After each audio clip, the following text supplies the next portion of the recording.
Thank you very much, dear President, dear delegates, dear friends.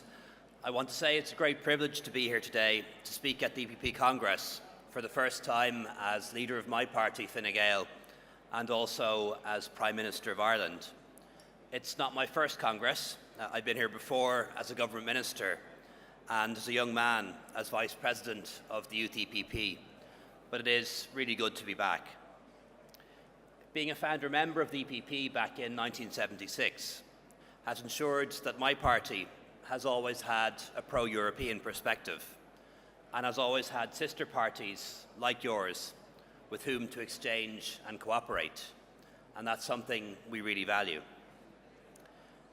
The EPP and Christian democracy won the battle of ideas in the 20th century, defeating fascism and communism in favour of European unity, liberal democracy, the social market economy. However, in this 21st century, we cannot take those successes for granted. Nationalism, populism, authoritarianism and xenophobia are on the rise in Europe once more. Later this week, across our continent, we'll honour and remember those who died in the First World War. And we'll remember how that generation experienced an even more terrible war less than 30 years later.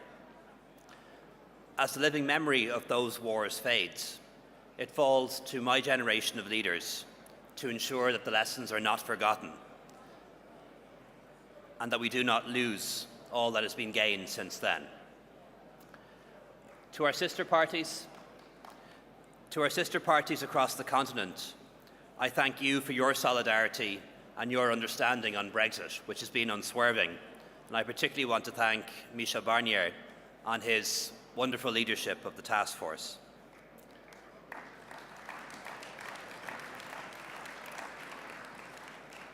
And to our sister parties in the Balkans and Eastern Europe, please be assured of our solidarity when it comes to supporting your accession to the European Union and the adoption of the euro. And to our sister parties along the Mediterranean Sea, know that you have our solidarity when it comes to supporting you in dealing with migration. Dear friends and colleagues, often in history, the greatest progress is made at times of crisis and challenge and uncertainty. That was true at the birth of the European Union and is still the case now. The world we live in is changing dramatically. Global power and global wealth are shifting east and south, and Europe, as a result, is becoming less important. So to preserve our way of life, and above all to advance our values, I believe we need more Europe, not less. Issues such as climate change, terrorism, cybersecurity, illegal migration, international trade, and the regulation of massive major corporations are transnational. And on these we need to think and act together. We must stand together or we will fall one by one. Europe succeeded in bringing peace and prosperity to a continent by creating the circumstances for economic growth and opportunities, bringing freedom to people, individual, economic and political. In my own country, it helped provide the environment for us to develop economically, socially, culturally and politically, allowing us to take our place among the nations of the world.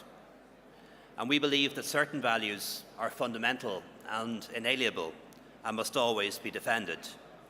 These are European values and EPP values. And we as the EPP cannot allow them to be compromised at home or abroad. Today, one of the biggest challenges we face as Europe is the challenge of Brexit. For the first time, a member state is leaving, so we need to make sure that we get it right. Peace on the island of Ireland was born out of the European ideal, by people coming together, not growing apart. And we cannot allow that to falter now. So we're determined to protect the Good Friday Agreement, which means peace in Britain and Ireland, power sharing in Northern Ireland, and ever closer cooperation between North and South. We're determined to avoid the re-emergence of a hard border on our island. We also want an orderly exit for the UK and a transition period so citizens and businesses can prepare for the permanent changes that will take place. And we want the future relationship between the European Union and the UK to be as close as possible, both in terms of the economy and security. But it must provide a level playing field, and the integrity of our single market must be upheld. Today, as we gather here, populists on the left and right condemn us and seek to divide our societies and continent. Delegates, they will not succeed. Working together, we in this movement saw off fascism and communism. We tore down the Berlin Wall and we reunited Europe. And in the next 20 years, we can do so much more. Thank you very much.